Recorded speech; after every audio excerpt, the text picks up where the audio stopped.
everyone, today we're gonna talk about nitrogen, which is the most abundant as well as the most required nutrient by a plant, and it's also a very much limiting nutrient. बहुत ज़्यादा limiting factor भी बनता है because plants जो हैं microbes के साथ compete करते हैं for nitrogen. उन्हें कंपटीशन करना पड़ता है नाइट्रोजन के साथ, मतलब बाकी माइक्रोब्स के साथ नाइट्रोजन लेने के लिए, इसलिए बहुत ज़्यादा लिमिटिंग न्यूट्रिएंट हम कह सकते हैं. केवल नेचुरल इकोसिस्टम में नहीं बट एग्रीकल्चरल इकोसिस्टम्स में जहाँ पे हम सच में खेती बाड़ी करते हैं वहाँ पे भी नाइट्रोजन की कमी हो जाती है बिकॉज माइक्रोब्स इतना ज़्यादा नाइट्रोजन के लिए compete करते हैं प्लांट्स के साथ. तो क्या होता है कि हमारा जो प्रोसेस होता है, पहली बात जो मैं बता देती हूँ तुम्हें कि नाइट्रोजन फिक्सेशन क्या होता है, because many people get confused about the meaning of this word. तो नाइट्रोजन फिक्सेशन बस इतना होता है कि हमारी जो एटमॉस्फेरिक नाइट्रोजन होती है वो ऐसे होती है, उसमें 3 कोवैलेंट बॉन्ड्स प्रेजेंट होते हैं और इसका मतलब है कि इसको ब्रेक करना बहुत डिफ़िकल्ट होता है. तो इस चीज़ को NH3 में कन्वर्ट करने को हम कहते हैं nitrogen fixation. Basically atmospheric nitrogen से एक यूजेबल नाइट्रोजन का form banana is nitrogen fixation. अब इस नाइट्रोजन फिक्सेशन का एंड प्रोडक्ट क्या होता है? अमोनिया होता है. तो इसके अलग अलग तरीके होते हैं अमोनिया ऑब्टेन करने के. एक तो होते हैं बायोलॉजिकल मेथड्स. इसमें जो हमारे डेड प्लांट्स हैं, डेड एनिमल्स हैं, वो उनका जब अमोनिफिकेशन होता है तो वो अमोनिया देते हैं. तो अमोनिफिकेशन में जो है नाइट्रोजन के कंपाउंड्स NH3 में चेंज होते हैं. तो यहाँ पे एटमॉस्फेरिक नाइट्रोजन नहीं होती है एनिमल्स और प्लांट्स के अंदर, उनके अंदर नाइट्रोजन के कंपाउंड्स होते हैं such as amino acids etcetera. तो those change into ammonia and that is known as ammonification. तो ये तो एक पहला मेथड हो गया जहाँ पे हम नाइट्रोजन फिक्स कर सकते हैं, NH3 ऑब्टेन कर सकते हैं. सेकेंड जो मेथड है उसे हम कहते हैं इंडस्ट्रियल मेथड. तो इंडस्ट्रियल मेथड में क्या होता है कि इंडस्ट्रीज़ के अंदर होते हैं कंबस्चन होती है इंडस्ट्रीज़ के अंदर. तो इंडस्ट्रीज़ के अंदर जो है कंबस्चन होती है, तो वहाँ पे क्या होता है कि जो हमारी एटमॉस्फेरिक नाइट्रोजन है उसमें एनर्जी जब हम डालते हैं तो वो बेसिकली नाइट्रोजन ऑक्साइड्स के फॉर्म में हमें फिर मिल जाती है. तो वो हम इंडस्ट्रियल नाइट्रोजन फिक्सेशन कहते हैं. जब N2 में एनर्जी डाल के हमें नाइट्रोजन ऑक्साइड्स मिल जाते हैं, कंबस्चन ही है.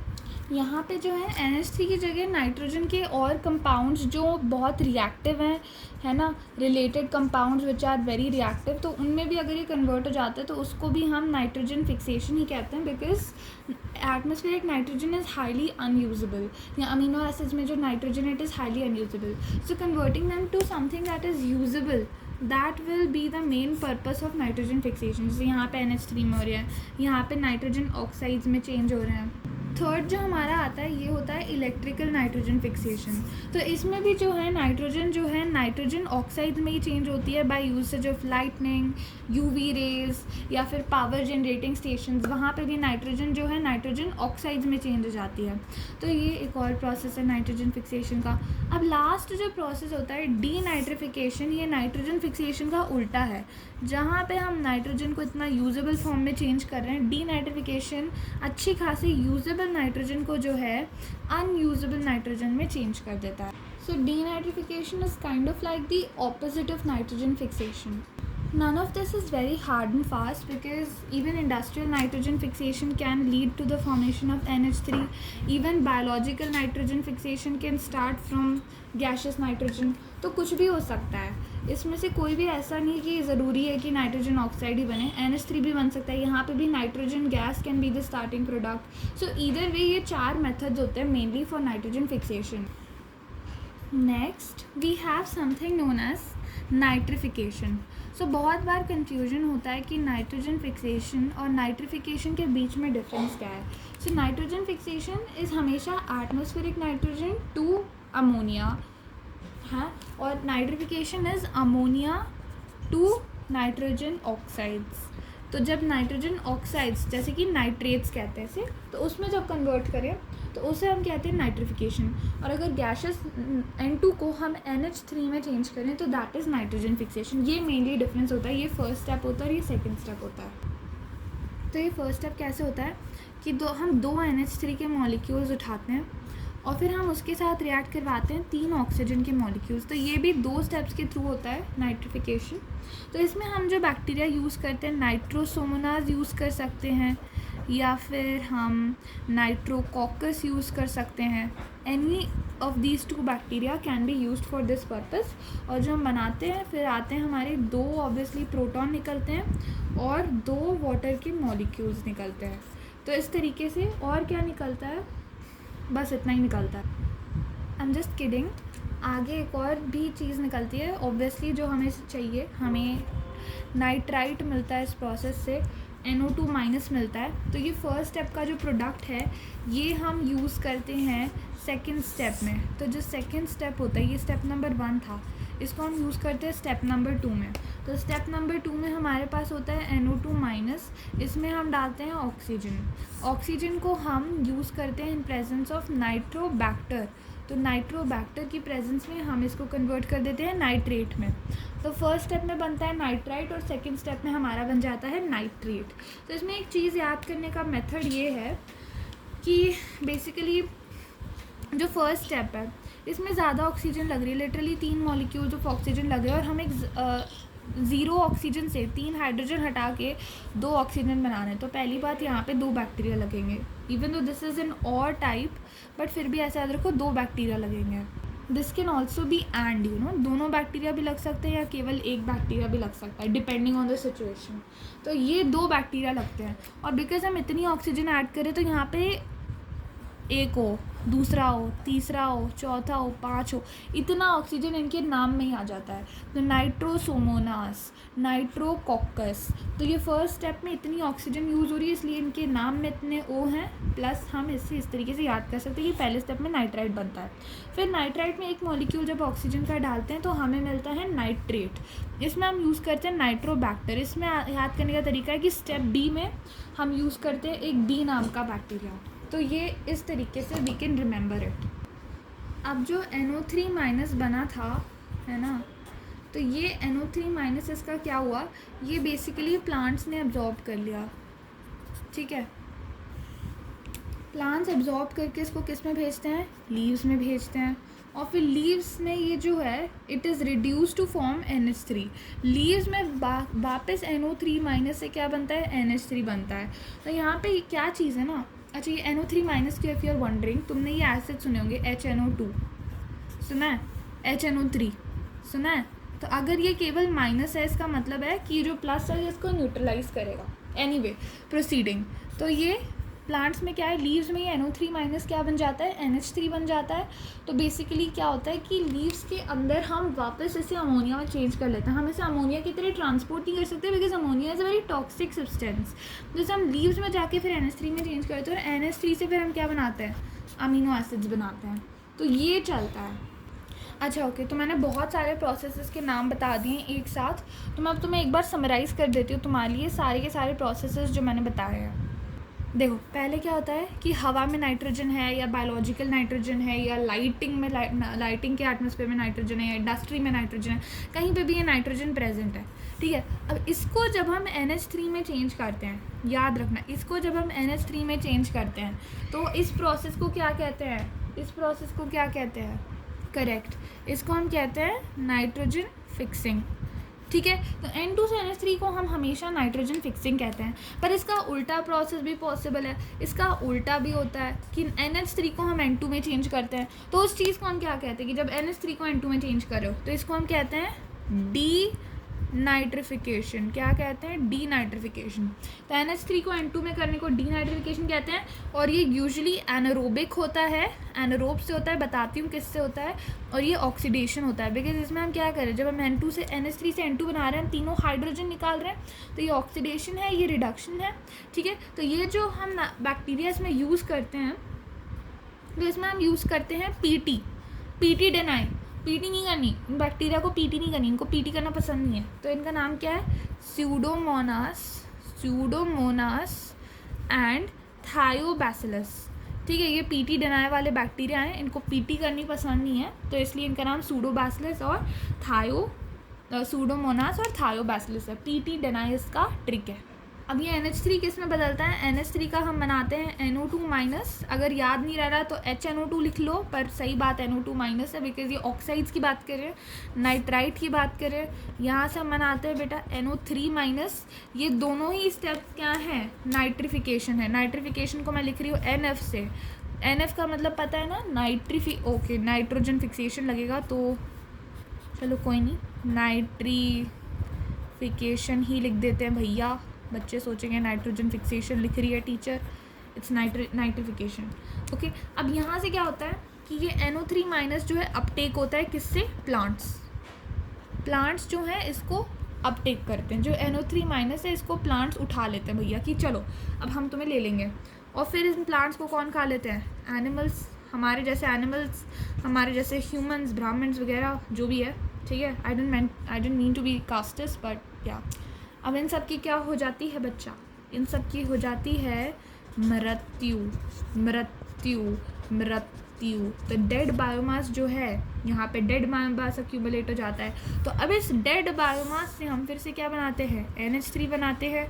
और इस प्रोसेस का भी मैंने तुम्हें एक नाम बताया था। क्या नाम बताया था, जल्दी से बता दो, क्या नाम बताया था, अमोनिफिकेशन, ठीक है। अच्छा चलो मैं तुम्हें एक और बात बताती हूँ। तुम लोग सोच रहे होगे कि ये जादू कैसे होता है, कि कोई कैसे नाइट्रोजन के ट्रिपल बॉन्ड्स ब्रेक करके हाइड्रोजन चिपका सकता है। तो ये एक एंजाइम का जादू है बेटा। पूरी दुनिया में हर चीज़ एंजाइम कोऑर्डिनेटेड होती है।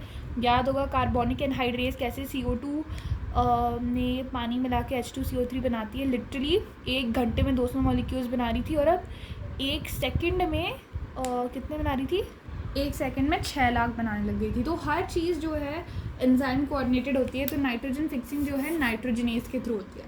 बहुत ही कम एनिमल्स, प्लांट्स, ऑर्गेनिजम्स होते हैं जो कि नाइट्रोजन को डायरेक्टली अब्जॉर्ब कर लें। तभी उन्हें क्या चाहिए होते हैं, लिविंग ऑर्गेनिजम्स चाहिए होते हैं जो कि इसको फिक्स कर पाएँ। तो ऐसे केवल कुछ प्रोकैरियोट्स होते हैं। तो मैं आपको उनकी लिस्ट दे देती हूँ, जिससे आपको मतलब प्रॉब्लम ना हो बाद में। तो मैं बता देती हूँ। पहले होते हैं फ्री लिविंग, जो खुद रहते हैं, खुद की फिक्सिंग करते हैं, खुद की नाइट्रोजन का देखते हैं, जो कि बेसिकली प्लांट्स को कंपटीशन देते हैं, है ना। तो इसमें आते हैं हमारे एजोटोबैक्टर भाई साहब, नंबर 1 A ग्रेड एजोटोबैक्टर आ गए, ठीक है। इसके बाद जो है B फॉर बेइजरनिकिया, ठीक है। इसके अलावा जो है C फॉर सायानोबैक्टीरिया, ठीक है। अब साइनोबैक्टीरिया में भी 2 होते हैं। साइनोबैक्टीरिया बहुत वाइड रेंज ऑफ बैक्टीरिया को कहते हैं। तो यहाँ पे एनाबीना आ गया और नोस्टॉक आ गया। फिर जब हम बात करते हैं एक और एनारोबिक की, तो उसमें हमारे रोडोस्पाइरेलियम भी आ जाते हैं। तो इसमें क्या स्पेशलिटी है रोडोस्पाइरेलियम में, ये ABC में तो आ नहीं रहा, एकदम दूर है अल्फ़ाबेट वाइज भी, ठीक है। तो ये एक्सक्लूडेड है, इसको ऑक्सीजन की ज़रूरत नहीं पड़ती, एनारोबिक, इसलिए क्या है, ये एक्सक्लूडेड है। और ये बाकी तीनों क्या है, एरोबिक, इनको ऑक्सीजन चाहिए होती है। तो अब तुम पूछोगे कि सिम्बायोटिक कौन से हैं। एक और चीज़, एजोटोबैक्टर फोटोसिंथेसिस नहीं करता, इसको नाइट्रोजन अपने प्रोटीन बनाने के लिए चाहिए, पर फोटोसिंथेसिस वगैरह ये नहीं करता है, ठीक है। तो अब सिम्बायोटिक की बात करते हैं।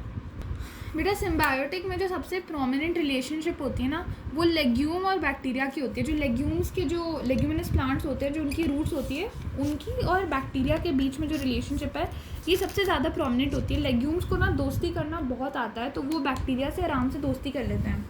तो इसमें जैसे तुम्हारा एक राइजोबियम आता है। राइजोबियम पता है कैसा होता है, रॉड जैसा दिखता है। तो राइजोबियम आता है यहाँ पे तुम्हारा, है ना। राइजोबियम एकदम डंडे जैसा दिखता है, रॉड जैसा, ठीक है। और क्या करता है ये Rhizobium, roots of leguminous plants पे रहता है। जैसे अल्फा हो गया, स्वीट क्लोवर हो गया, स्वीट पी हो गई, लेंटिल्स हो गए, गार्डन पी हो गई, ब्रॉड बीन हो गई, क्लोवर बीन हो गई। क्लोवर बीन पता है क्या कहते हैं, लकी प्लांट ढूंढा। 3 या 4 पत्तों वाला प्लांट बहुत लकी होता है, रेयर होता है।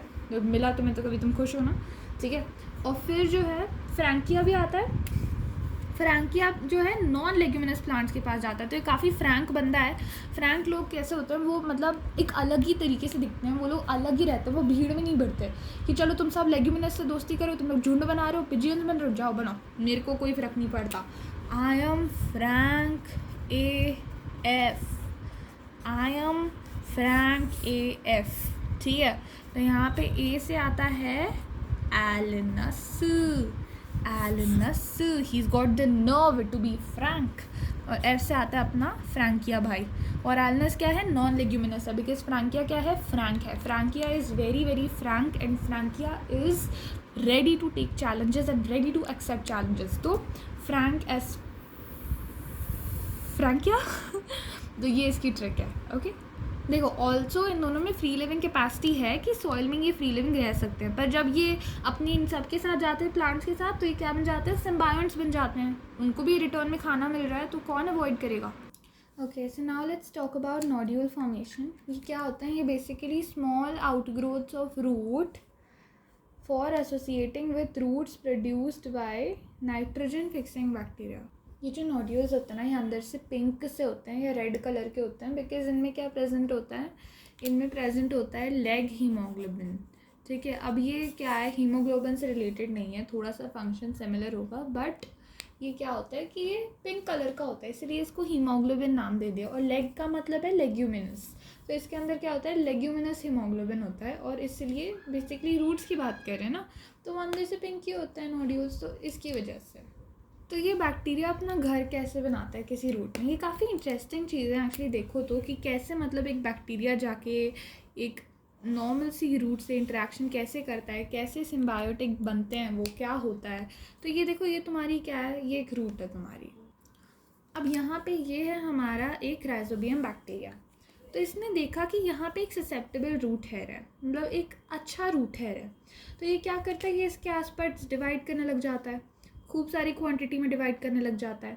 और इतना जब ये डिवाइड करता है तो ये अटैच भी हो जाता है रूट हेयर से। ठीक है, और रूट हेयर और इसके एपिडर्मल सेल से ये एकदम अटैच हो जाता है। तो सबसे पहली बात होती है कि इसको कांटेक्ट करके इसके साथ अटैच होना। सेकंड क्या करता है, जैसे ही बैक्टीरिया के बहुत सारे मेंबर्स अटैच हो जाते हैं, तो रूट हेयर में क्या हो जाता है, इन्फेक्शन हो जाता है। और इसीलिए रूट हेयर कैसा हो जाता है, रूट हेयर को तो ना पता कि अभी यूज़फुल बैक्टीरिया, तो उसमें हो गया इन्फेक्शन, और रूट हेयर हो जाता है कर्ल। इस तरीके से हमारा रूट हेयर क्या हो गया, कर्ल। क्यों कर्ल हो गया, बिकॉज बहुत सारे बैक्टीरिया आके उससे अटैच हो गए, जितने भी इसने डिवाइड किए थे सारे के सारे बैक्टीरिया से अटैच हो गए, और ये इन्फेक्शन हो गया यहाँ पे रूट हेयर को, और इसीलिए इसकी क्या हो गई, कर्लिंग हो गई। इसके बाद क्या होता है, infected thread causes the bacteria. ठीक है, अब क्या होता है कि ये जो इन्फेक्शियस थ्रेड होता है ना, ये ही बैक्टीरिया को, अब तुम्हें पता है कि रूट हेयर एपिडर्मिस के नीचे क्या आता है, कॉर्टेक्स आता है ना, और कॉर्टेक्स के नीचे एंडोडर्मिस आता है, और एंडोडर्मिस के नीचे क्या आता है, पेरीसाइकिल। तो ये मतलब इतना अंदर तक चला जाता है, तुम्हारा जो रूट हेयर ऐसे कर्ल करके बैक्टीरिया को अंदर पहुंचा देता है। कहाँ पे पहुंचाता है, अंदर कॉर्टेक्स के इनर कॉर्टेक्स में। इनर कॉर्टेक्स क्या होता है, एंडोडर्मिस होता है। तो यहाँ पे तुम्हारे बैक्टीरिया को ये पहुंचा देता है, पेरीसाइकिल में भी पहुंचा देता है, और इससे क्या होता है कि ये डिवीजन और ग्रोथ करने लग जाते हैं पेरीसाइकिल सेल्स के अंदर, और इससे बन जाती है नोड्यूल। बैक्टीरिया क्या बन जाता है ना, ये बैक्टीरिया बैक्टीरॉइड में कन्वर्ट हो जाता है, बिकॉज अभी तक तो ये क्या था, फ्री लिविंग था। अब इसे थोड़ा सा तो मॉडिफाई होना पड़ेगा ना, in order to become a relationship में आने के लिए सबको चेंजेस करने पड़ते हैं। तो ये बैक्टीरिया क्या हो जाता है, ये बैक्टीरॉइड बन जाता है, क्योंकि एक प्लांट की मेम्ब्रेन में ये कवर हो जाता है। तो ये बैक्टीरॉइड कैसे होते हैं, रॉड शेप्ड होते हैं। तो जब ये बैक्टीरॉइड्स पेरीसाइकिल में पहुंचते हैं, तो पेरीसाइकिल को समझ आ जाता है कि चलो ये एक थ्रेट नहीं है, ये बैक्टीरॉइड्स बन चुके हैं। तो इनर कॉर्टिकल के जो सेल्स होते हैं, मतलब एंडोडर्मिस के और पेरीसाइकिल के, इनर कॉर्टिक्स ही बोलो क्योंकि इनर कॉर्टिकल बोला है बार बार तुम्हारे बुक में। तो इनर कॉर्टिकल और पेरीसाइकिल के जो सेल्स होते हैं, ये डिवाइड करने लग जाते हैं, और इस डिवाइड और ग्रोथ की वजह से क्या होता है कि नोड्यूल बन जाता है। ठीक है, और जो नोड्यूल होता है वो एकदम कंटिन्यूस होता है रूट के साथ, और एकदम मैच्योर होता है और रूट के साथ कंटिन्यूस होता है। ये बैक्टीरिया के लिए एक घर होता है। आगे तुम्हें पता चलेगा कि कैसे ये जो बैक्टीरिया के लिए घर बनता है, ये किस तरीके से बैक्टीरॉइड की मदद करता है। तो अब उसे बैक्टीरॉइड कहो क्योंकि अब वो एक अलग रिलेशनशिप में और वो अपने आप को बदल चुका है। ठीक है, और इसके अंदर अच्छे खासे वैस्कुलर टिश्यूज़ भी होते हैं, और रूट से एकदम कंटिन्यूस होता है। नोड्यूल के अंदर सब कुछ होता है जो उसको नेसेसरी चाहिए होता है, जैसे कि उसको क्या चाहिए, नाइट्रोजनेज एंजाइम चाहिए। ठीक है, तो ये मेरी नाइट्रोजनेज एंजाइम इसमें लार्ज क्वांटिटीज़ में प्रेजेंट होती है। ऑब्वियसली नाइट्रोजनेज क्यों चाहिए होती है, नाइट्रोजन फिक्सेशन के लिए चाहिए होती है। तो इसमें नाइट्रोजनेज एंजाइम प्रेजेंट होती है, जिससे क्या करेगा, नाइट्रोजन फिक्सेशन करेगा। तो ये क्या है, नाइट्रोजनेज, इससे क्या करेगा, नाइट्रोजन फिक्सेशन। और क्या होता है देखो, और इसमें क्या प्रेजेंट होता है, लेग हीमोग्लोबिन। अब हमारी जो लेग हीमोग्लोबिन क्या करती है ना, लेग हीमोग्लोबिन क्या करती है, लेग हीमोग्लोबिन जो है ऑक्सीजन निकालती है, ऑक्सीजन को यहाँ पे आने नहीं देती नोड्यूल के अंदर, नोड्यूल को एकदम एनारोबिक स्पेस बना के रखती है, ठीक है। देखो राइजोबियम जब फ्री लिविंग है तब तो वो क्या है, तब तो वो एरोबिक है, बट जब वो प्लांट्स के अंदर जाता है ऑब्वियसली वो चेंजेस बनाता है, वो क्या हो जाता है, एनारोबिक हो जाता है इनसाइड प्लांट, क्योंकि वो ऐसे बिना ऑक्सीजन के चेंबर में रहता है, इसलिए वो एनारोबिक होता है प्लांट्स के अंदर। हमेशा हमको चेंजेस करने पड़ते हैं in order to be with somebody and to get their advantage, और उनको एडवांटेज देनी पड़ती है। बिल्कुल परफेक्ट रिलेशनशिप का ब्रीडिंग होम का एग्जाम्पल नोड्यूल फॉर्मेशन है। अभी ज़रा सा रिएक्शन बताती हूँ तुम्हें कि कैसे N2NH3 में बदलता है। काफ़ी कॉम्प्लिकेटेड रिएक्शन होता है। एक N2 का molecule 8 electron 8 proton 16 ATP literally लेके कौन सी एंजाइम, नाइट्रोजिनेज। अब नाइट्रोजिनेज एंजाइम क्या होती है, एक मोलिब्डेनम और फेरस का मिक्सचर होती है, आयरन और मोलिब्डेनम के मिक्स से बनती है। मोलिब्डेनम फेरस का प्रोटीन होती है, ऑब्वियसली सारी एंजाइम्स प्रोटीन्स ही होते हैं, तो MOFE प्रोटीन है ये, ठीक है। तो ये देती है हमें 2 NH3 के मॉलिक्यूल्स, लिटरली एक N2 से हमें 2 NH3 मिल रही है, क्योंकि ये N2 है बेटा, 2 नाइट्रोजन है ना इधर, तो 2 NH3 मिलती है, हाइड्रोजन मिलती है, 16 ADP और इनऑर्गेनिक फॉस्फेट मिलती है। तो पता ही था कि 16 ATP यूज़ करोगे तो 16 ADP और इनऑर्गेनिक फॉस्फेट मिलेंगे।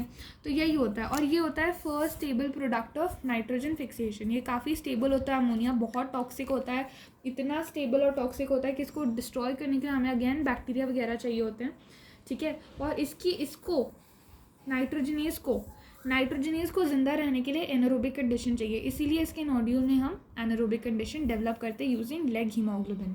समझ आया बेटा? रिडक्शन तो होता ही है। N2 के बॉन्ड्स ब्रेक करने के लिए, हर एक बॉन्ड को ब्रेक करने के लिए हमें 2 हाइड्रोजन लगाने पड़ते हैं, तब जाके हमारे जो है एक बॉन्ड ब्रेक होता है। तो 6 हाइड्रोजन की ज़रूरत पड़ती है, टोटली 6 हाइड्रोजन की, है ना। तो इसमें से 6 हाइड्रोजन किस में यूज़ हो जाते हैं, NH3 बनाने में, और 2 हाइड्रोजन गैस की तरह निकलते हैं, समझा। तो एक और क्वेश्चन आता है कि एक NH3 बनाने के लिए कितने ATP चाहिए। हालांकि एक NH3 बनता नहीं, पर अगर पूछा तो 8 ATP चाहिए, बिकॉज 16 ATP तुम्हें 2 NH3 बनाने के लिए चाहिए। और 8 हाइड्रोजन क्यों यूज़ कर रहे हैं, क्योंकि ऑब्वियसली 6 हाइड्रोजन तो हम इधर NH3 बनाने में यूज़ करेंगे। हर नाइट्रोजन को जब तोड़ेंगे तो हर नाइट्रोजन का जैसे ही एक बॉन्ड तोड़ेंगे तो उसमें एक एक हाइड्रोजन लगेगा, तो इस तरीके से 6 चाहिए, और फिर 2 जो है वो हाइड्रोजन गैस की तरह निकल जाएंगे, और 8 इलेक्ट्रॉन इसको स्टेबलाइज करने के लिए चाहिए, और 16 ATP जो है वो 2 NH3 के लिए चाहिए, एक NH3 के लिए 8 ATP, ठीक है ना। तो बात यही है कि ये राइजोबियम जो है ये फ्री लिविंग और एरोबिक होता है, ठीक है। जब सॉइल में होता है तो ये एरोबिक होता है, तो इसके लिए एनारोबिक कंडीशन क्रिएट करने के लिए हमें लेग हीमोग्लोबिन चाहिए होता है, जो कि एक ऑक्सीजन स्कैवेंजर है। ये नाइट्रोजन को प्रोटेक्ट करता है ऑक्सीजन स्कैवेंजिंग से, ठीक है। तो ये तो खाली नाइट्रोजन फिक्सिंग बैक्टीरिया है, ठीक है। अब नाइट्रिफिकेशन भी होता है इसके बाद, क्योंकि NH3 काफ़ी टॉक्सिक होता है, और प्लांट्स जो हैं जब ये स्पेशली जब H+ से ये प्रोटोनेट हो जाता है, जो फिजियोलॉजिकल pH है, नॉर्मल जो pH रहता है स्लाइटली एसिडिक रहता है, तो उस वक्त ये प्रोटोनेट हो जाता है, और इसीलिए क्या हो जाता है कि NH4+ बन जाता है ना। तो ये स्लाइटली एसिडिक pH में NH4+ बन जाता है, जो कि बहुत ज़्यादा टॉक्सिक है, और इतनी टॉक्सिक अमोनियम आयन को प्लांट्स एक्यूमुलेट नहीं कर सकते, इसलिए उन्हें क्या बनाना पड़ता है, NO3-। ये सब बनता है नाइट्रिफिकेशन के प्रोसेस से।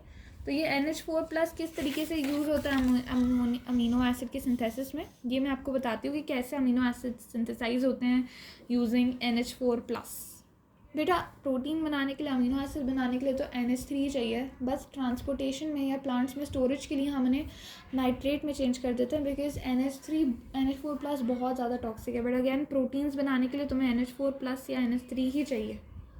प्रोटीन तो भाई NH3 से ही बनता है, पर NH4+ का एक अच्छा खासा सोर्स बन सकता है प्रोटीन बनाने का, लाइक ट्रांसपोर्ट NH3 का सोर्स होता है NH4+। चलो तुम्हें प्रोटीन बनाना सिखाते हैं कि प्रोटीन कैसे बनते हैं। यहाँ पे बुक में सभी कुछ दे दिया भाई साहब, प्रोटीन बनाना भी सिखा दिया।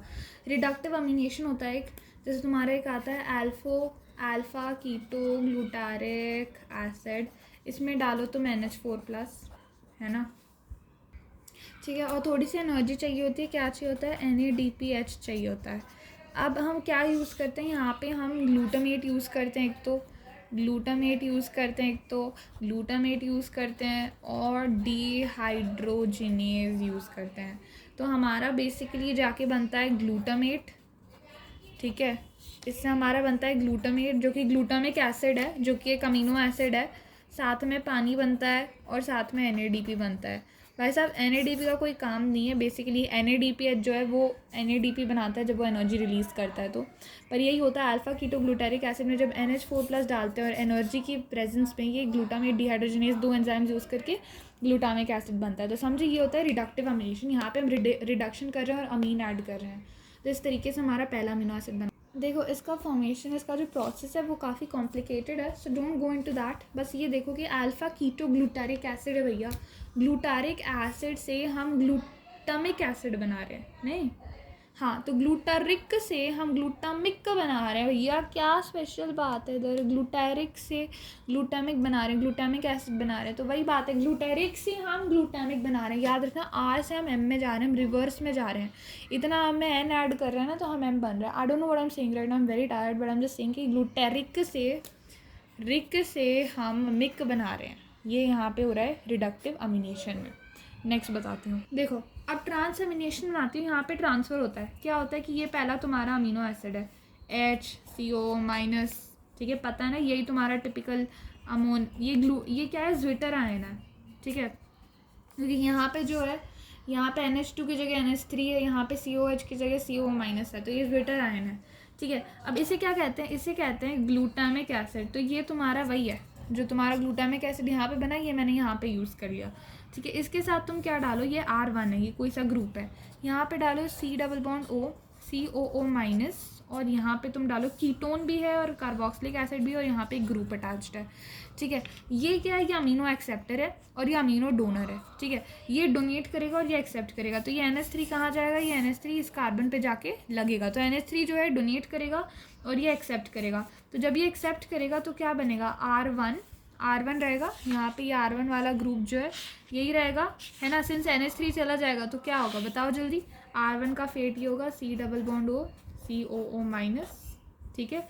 तो R1 जो है इसमें बेसिकली जो है ये जब चला जाएगा तो एक डबल बॉन्ड O आ जाएगा। तो बेटा जब ये NH3 इधर चला जाता है तो ये हाइड्रोजन एक्चुअल में निकल जाता है और यहाँ पे C+O आ जाता है, ठीक है। तो ये बन जाता है R1 C+O COO- plus R2 CNH3 plus HCO-। यहाँ पे एक्चुअल में ट्रांसफ़र तो होता है बेटा अमीनो ग्रुप, पर लग क्या रहा है कि R1 चला गया है इस पे और R2 आ गया है इस पे। तो मैं ऐसे याद रखो कि R1 के साथ ये चिपक जाता है और R2 के साथ ये चिपक जाता है। एक्चुअल में अमीनो ग्रुप ट्रांसफ़र होता है, पर यहाँ पे लग रहा है कि ये ट्रांसफ़र हो रहा है। तो ये अमीनो डोनर है, अमीनो एक्सेप्टर है, तो इसे कहते हैं ट्रांसफ़र अमीनेशन। ट्रांसफ़र कर देते हैं, यहाँ पे खाली रिडक्शन कर देते हैं, NADPH NH4+ सब कुछ HH डाल के रिडक्शन। यहाँ पे हम ट्रांसफ़र कर रहे हैं। अब अमाइड में क्या होता है कि अमाइड बनाते हैं, CR1 है ये हमारा, ये H है हमारा, ये NH2 है हमारा, ये काफ़ी ऑर्गेनिक हो गई यहाँ पे, ये COH है। यहाँ पे हम क्या डालते हैं, यहाँ पे हम डालते हैं NH2-। ये एक रेडिकल है बेटा, फ्री रेडिकल है NH2-, ठीक है। ये उठा के हम इसको मैं ऐसे बना के दिखा देती हूँ तुम्हें कि COH एक्चुअल में होता कैसा है, C+O OH। तो तुम्हें पता है कि अमाइड क्या होता है, CONH2 होता है, तो ये O निकल जाता है, ठीक है। तो क्या बन जाता है, ये बाकी सब तो सेम रहता है, NH2 H R1 ये सब सेम रहता है, पर यहाँ पे CONH2 लग जाता है। ये जब OH निकल जाता है तो इस पर क्या आ जाता है, प्लस चार्ज आ जाता है कार्बन पे, बिकॉज ये लोन पेयर ले जाता है, तो इस कारण से यहाँ पे CONH2 बन जाता है, ये अमाइड बन जाता है। तो ये अमाइड की तरह ट्रांसपोर्ट हो जाता है कभी कभी, है ना। और फिर एक यूराइड भी होता है। यूराइड क्या चीज़ होती है, मैं यहीं पे तुम्हें एक छोटा सा बॉक्स बना के बता देती हूँ, बिकॉज यूराइड्स में ज़्यादा कुछ है नहीं।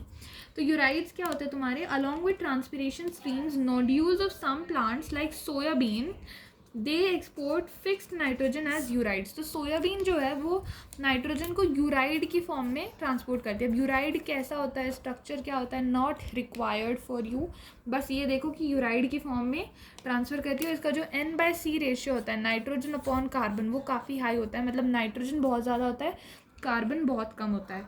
तो ऐसा इसका रेशियो रहता है यूराइड का। अमाइड के थोड़े एग्जाम्पल बताने हैं।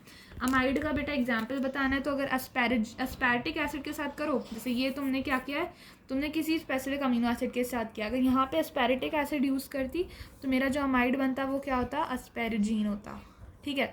यहाँ पे मैं अगर ग्लूटामिक एसिड यूज़ करती, क्योंकि हर जगह हमने ग्लूटामिक एसिड यूज़ किया है, तो मेरा बनता ग्लूटामीन, ठीक है। तो ये तुम्हारे अमाइड्स हैं, ठीक है। तो I think you are understanding. तो दैट्स ऑल बेटा, इतना ही है तुम्हारे. ठीक है, चलो, थैंक यू.